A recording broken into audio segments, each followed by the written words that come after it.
Des activités d'auto-apprentissage. Pour les élèves de la première année cycle collégial. Filière internationale. Chapitre 1, Découverte des milieux naturels. Réalisé par l'enseignant Ahmed Abouki. Inspiré de la classe inversée. Les objectifs à atteindre. Identifier les différents milieux naturels. Identifier le vivant et le non-vivant d'un milieu naturel. Déduire les caractéristiques du vivant et non-vivant. Réaliser des observations microscopiques de cellules animales et végétales. Identifier les éléments constitutifs communs aux cellules animales et végétales. Réaliser ces activités pour le 2 novembre 2020. Activité 1, outils utilisés pour l'étude d'un milieu naturel. L'étude d'un milieu naturel exige certains outils. Le document ci-dessous présente quelques outils utilisés pendant la sortie écologique. La boussole, la carte, le bloc-notes, les jumelles, les bocaux, le filet d'insectes. La tâche à réaliser. Donnez dans le tableau ci-dessous le rôle de chacun des outils. L'outil, le rôle et l'importance.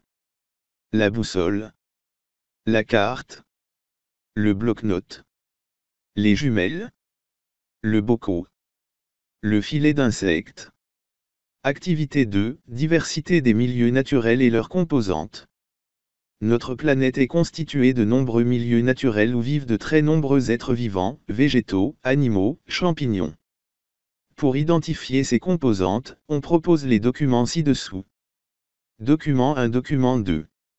Document 3, document 4. La tâche à réaliser. Donnez le nom de chaque milieu naturel.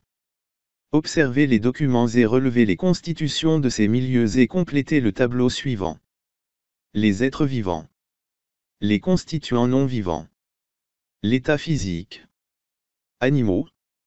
Végétaux.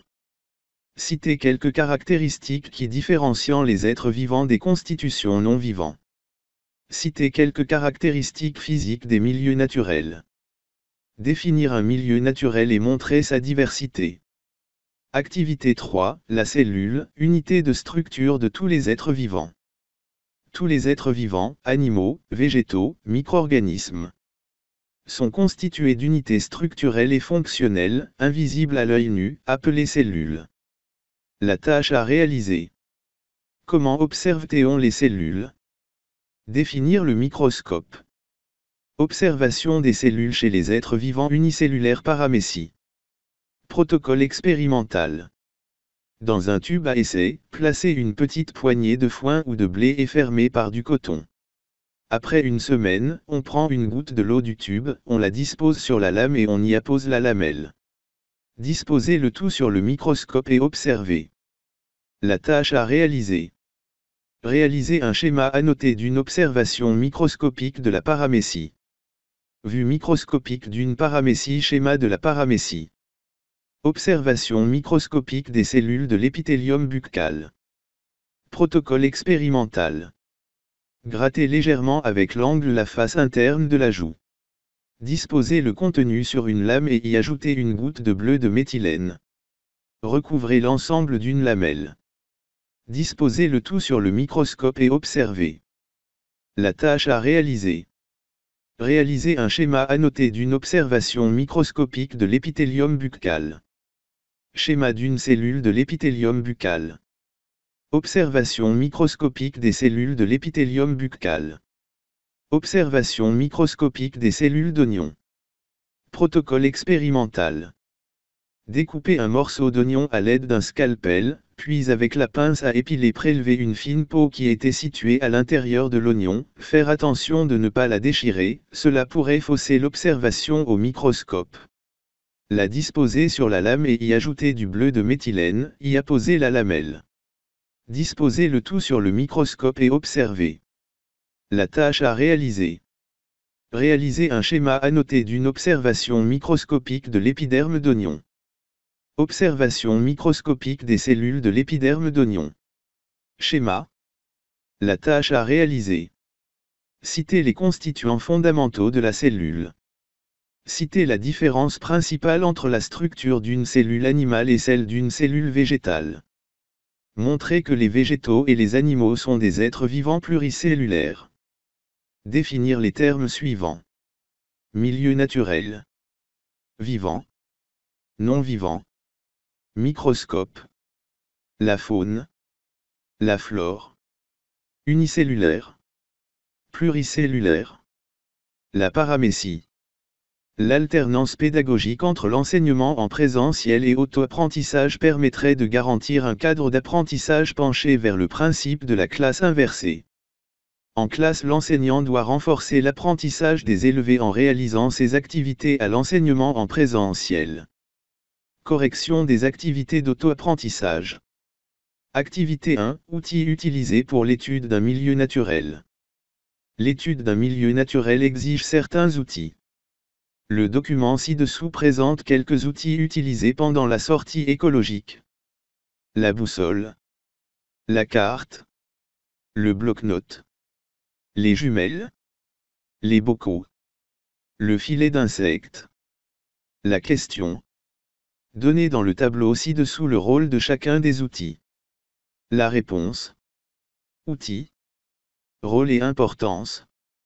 La boussole. Orientation géographique. La carte. Orientation dans l'espace. Le bloc-notes. Pour noter les observations et les questions posées. Les jumelles. Observation des animaux qui ne se laissent pas approcher, comme les oiseaux et certains mammifères. Les bocaux. Pour conserver des échantillons d'invertébrés. Le filet d'insectes. Pour capturer des insectes. Activité 2. Diversité des milieux naturels et leurs composantes. Notre planète est constituée de nombreux milieux naturels où vivent de très nombreux êtres vivants, végétaux, animaux, champignons. Pour identifier ces composantes, on propose les documents ci-dessous. La question. Donnez le nom de ces milieux naturels. La réponse. C'est un milieu désertique ou le désert. C'est un oued. C'est un lac. C'est une forêt. En résumé, il y a une diversité des milieux naturels, on trouve le lac, le désert, la plage, la forêt. La question. Observez les milieux naturels de la question 1 et relevez les constitutions de ces milieux en complétant le tableau suivant. La réponse. Les êtres vivants. Animaux. L'éléphant. Chameau. Zèbre. Rhinocéros. Végétaux. Les arbres. L'herbe. Plantes aquatiques. Les constituants non vivants. L'eau. L'air. Le sol, les roches. L'état physique. Liquide. Gazeux. Solide. Question. Citez quelques caractéristiques qui différencient les êtres vivants des constitutions non vivants. Réponse. Les êtres vivants se distinguent du non-vivant par 3 caractéristiques. La respiration. L'alimentation. La reproduction. Question. Citez quelques caractéristiques physiques des milieux naturels. Réponse. Quelques caractéristiques physiques des milieux naturels. La température, la luminosité, l'humidité. Question. Définir un milieu naturel et montrer sa diversité. Réponse. Le milieu naturel est un paysage où vivent des êtres vivants qui y trouvent nourriture, abri et support. Les milieux naturels sont très diversifiés, on trouve la forêt, la plage, la montagne, le désert. Activité 3, la cellule, unité de structure de tous les êtres vivants. Tous les êtres vivants, animaux, végétaux, micro-organismes, sont constitués d'unités structurelles et fonctionnelles, invisibles à l'œil nu, appelées cellules. Question. Comment observe-t-on les cellules? Réponse. On observe les cellules à l'aide du microscope. Question. Définir le microscope. Réponse. Le microscope est un instrument qui permet de grossir des objets minces et difficilement observables à l'œil nu. Il est traversé par la lumière. Observation des cellules chez les êtres vivants unicellulaires, paramécie protocole expérimental.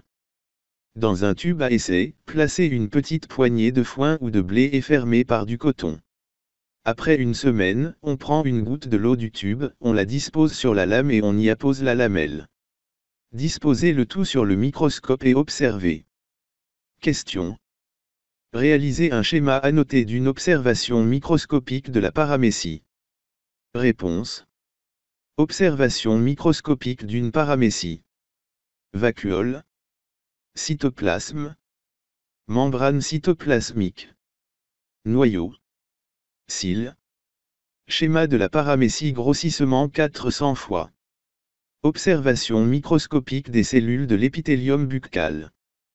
Protocole expérimental. Grattez légèrement avec l'angle la face interne de la joue. Disposez le contenu sur une lame et y ajoutez une goutte de bleu de méthylène. Recouvrez l'ensemble d'une lamelle. Disposez le tout sur le microscope et observez. Question. Réalisez un schéma annoté d'une observation microscopique de l'épithélium buccal. Réponse. Observation microscopique des cellules de l'épithélium buccal. Membrane. Cytoplasme. Noyau. Schéma d'une cellule de l'épithélium buccal. Observation microscopique des cellules d'oignon. Protocole expérimental. Découpez un morceau d'oignon à l'aide d'un scalpel, puis avec la pince à épiler prélevez une fine peau qui était située à l'intérieur de l'oignon, faire attention de ne pas la déchirer, cela pourrait fausser l'observation au microscope. La disposer sur la lame et y ajouter du bleu de méthylène, y apposer la lamelle. Disposez le tout sur le microscope et observez. Question. Réalisez un schéma annoté d'une observation microscopique de l'épiderme d'oignon. Réponse. Observation microscopique des cellules de l'épiderme d'oignon. Noyau. Cytoplasme. Membrane. Vacuole. Schéma d'une cellule de l'épiderme d'oignon. Question. Citez les constituants fondamentaux de la cellule. Réponse. Les constituants fondamentaux de la cellule, le noyau, le cytoplasme, membrane cytoplasmique. Question. Comparez la structure d'une cellule animale et celle d'une cellule végétale. Réponse. La comparaison. Cellule végétale. Cellule animale. Noyat. Présent. Présent. Cytoplasme. Présent. Présent. Membrane cytoplasmique. Présent. Présent. Paroi pectocellulosique. Présent. Absente. Forme. Hexagonale. Sphérique. Question. Montrez que les végétaux et les animaux sont des êtres vivants pluricellulaires. Réponse. Les végétaux et les animaux sont constitués par plusieurs cellules, donc ce sont des êtres vivants pluricellulaires. Question. Définir la cellule. Réponse. La cellule est l'unité de structure de tous les êtres vivants, elle est formée par un noyau, cytoplasme et membrane cytoplasmique. Définir les termes suivants. Réponse. Milieu naturel. Le milieu naturel est un paysage naturel où vivent des êtres vivants qui y trouvent nourriture, abri et support. Vivant. Tout élément dans le milieu naturel qui se nourrit, se reproduit et se respire est appelé vivant. Comme l'homme, insecte. Non-vivant. Tout élément dans le milieu qui n'a pas les caractéristiques d'un vivant est appelé non-vivant. Microscope. Le microscope est un instrument qui permet de grossir des objets minces et difficilement observables à l'œil nu. Il est traversé par la lumière. La faune. Ensemble des animaux. La flore. Ensemble des végétaux. Unicellulaire. Être vivant formé d'une seule cellule. Pluricellulaire. Être vivant formé de plusieurs cellules. La paramécie. Une paramécie est un être vivant microscopique que l'on peut trouver dans les eaux croupies, stagnées. Elle se nourrit de minuscules débris animaux et végétaux qui se trouvent dans l'eau.